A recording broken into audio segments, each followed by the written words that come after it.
What if in a single hour the world changed forever?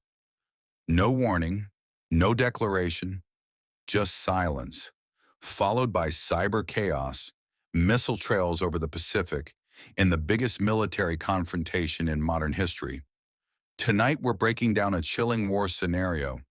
What happens if Xi Jinping launches a coordinated assault against the United States, starting with Taiwan? This isn't fantasy. This is based on real military capabilities, real deployments, and real strategic doctrine. Let's begin.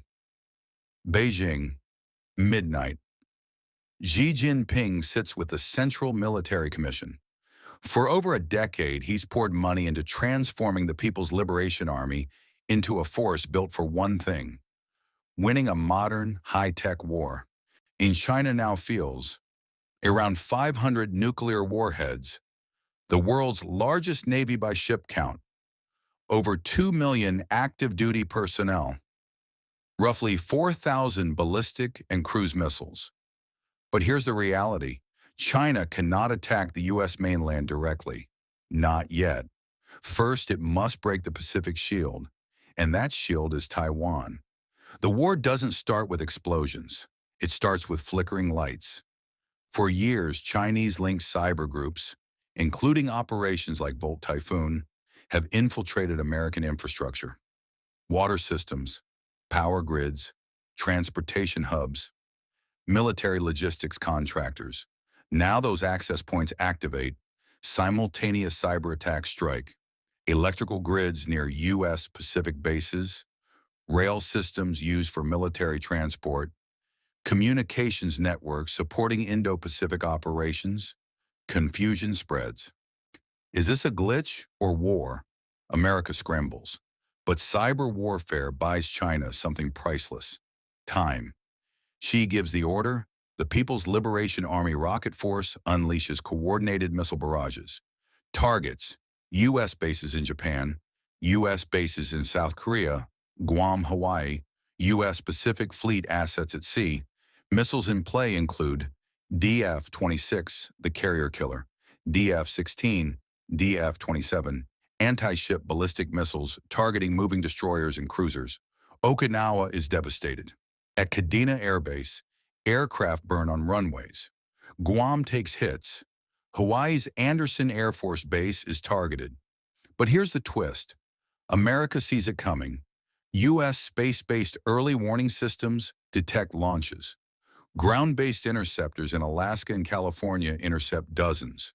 Not all, but enough to prevent catastrophe.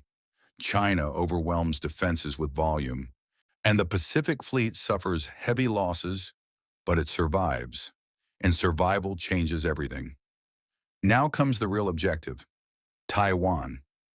President Tsai Ing-wen has spent years preparing for this moment. The island's defenses are layered.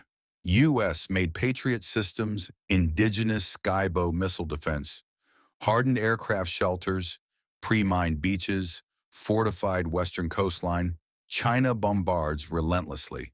But Taiwan doesn't collapse. Why? Because invasion across 100 miles of open water is one of the hardest military operations in existence. Beaches are narrow. Ports are pre-wired for demolition. Roads to Taipei can be destroyed.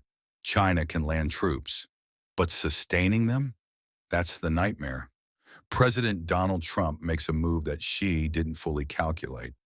Sanctions, total, global.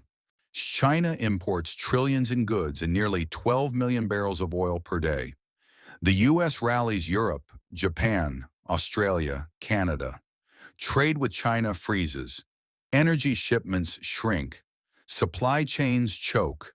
War is no longer just missiles. It's math. And time is now working against Beijing. Here's the escalation moment. China struck Hawaii. That counts as an attack on U.S. soil. Under NATO Article 5, an attack on one is an attack on all. Europe enters the conflict. The United Kingdom deploys HMS Queen Elizabeth. Japan mobilizes its destroyer fleet. Australia opens bases. Canada commits naval assets. South Korea stays vigilant, watching North Korea. A coalition forms. This is no longer US versus China.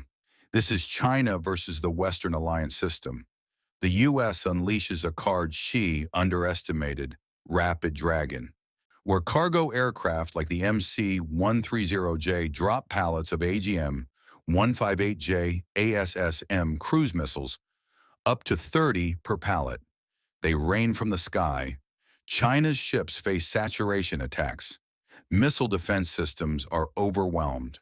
Simultaneously, carrier strike groups move in. Even after losing ships in the initial strike, the U.S. still fields dozens of destroyers, nuclear-powered submarines, 8 operational carriers in theater. China's navy is large, but lacks equivalent power projection.